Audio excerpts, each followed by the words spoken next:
When did your dad's biggest phobia almost turn him into a headline? My dad banned fire from our house like it was a wild animal waiting to escape. No candles, no fireplace, no gas stove. He ripped ours out and installed electric the week we moved in. No grill, not even charcoal at other people's houses. His older brother died in an apartment fire when Dad was 9, and in his head, that closed the case permanently. Fire kills. Conversation over. So I was the only kid in my entire school who'd never roasted a marshmallow. When friends went camping, I invented stomach bugs. When my scout troop did the campfire badge, Dad pulled me out of scouts entirely. Birthday candles? We had a rule. Mom would light them in the garage, carry the cake in, and Dad would stand by the door with a fire blanket like a hostage negotiator. Kids laughed. I stopped inviting them. At home, it was worse. Dad would show me news clips on his phone. See? Another family gone in 4 minutes. Okay. But people also die falling downstairs, and we had stairs. When I said that, he unplugged the toaster for a month. He once called my friend Devin's parents to confirm their fire pit would stay cold during a sleepover. Devin's dad had to lie and say it was broken. Everybody thought my dad was unhinged. Devin refused to let me stay clueless. His mom was a volunteer EMT and helped run the county's junior fire cadet program on Wednesdays and Sundays. For 2 years, I told my parents I was at coding club. Dad loved coding club. He bragged to his coworkers that his son was learning something useful instead of playing with danger. Joke's on him. For 2 years, I was learning exactly that. How to read smoke, how a grease fire behaves and why water makes it explode, how to sweep an extinguisher at the base of flames, how to stay low where the air lives, how to smother burning clothing,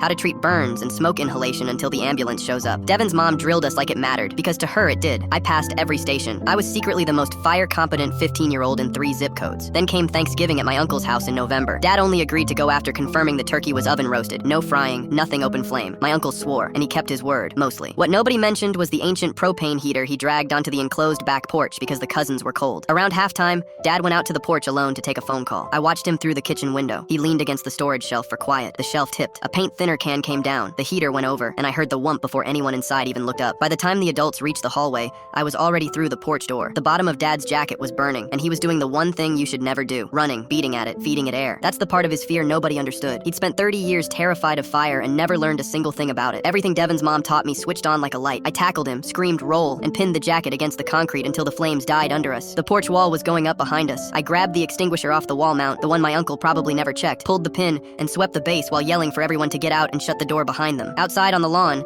Dad's hands were burned, and he was coughing hard and shaking. The 911 dispatcher said 12 minutes, so I did what I'd practiced on rubber dummies. Cooled the burns with clean running water, no ice, covered them loose, kept him sitting upright and talking while 20 relatives stood frozen on the grass. At the hospital, the ER doctor told my family the fast smothering and the burn care probably saved his hands, maybe more. Whoever did this knew exactly what they were doing. Every head turned to me, including Dad's, from the bed, gauze to the elbows. Coding club? He asked quietly. Fire cadets, I said. 2 years. He was furious for about 10 seconds. The lying, the sneaking, all of it. Then he grabbed my sleeve with a bandaged hand and pulled me into the most careful, crushing hug of my life, apologizing into my smoke-stained shirt for 15 years of fear. A month later, he asked me to teach him. We started with the extinguisher in the driveway. Last week, for my birthday, my dad lit the candles himself. His hand shook the whole time, but he lit them.